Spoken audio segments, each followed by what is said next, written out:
How to remove minimum age restriction on Instagram. In this video, I will show you how you can remove minimum age restriction on your Instagram account.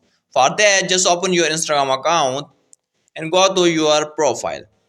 When you are on your profile, click on top right side. There are three horizontal lines. Just click on these horizontal lines.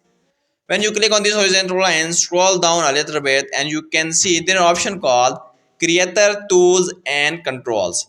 Just simply click on this.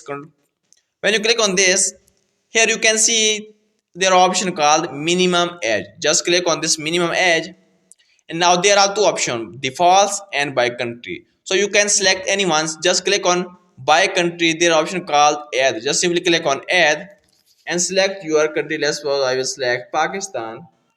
When I select this, you can see now there is an option called Pakistan and minimum age restriction, and there is writing called remove. So it's mean there's minimum age restriction has been removed. So this is the way you can remove your minimum age restriction on your Instagram account.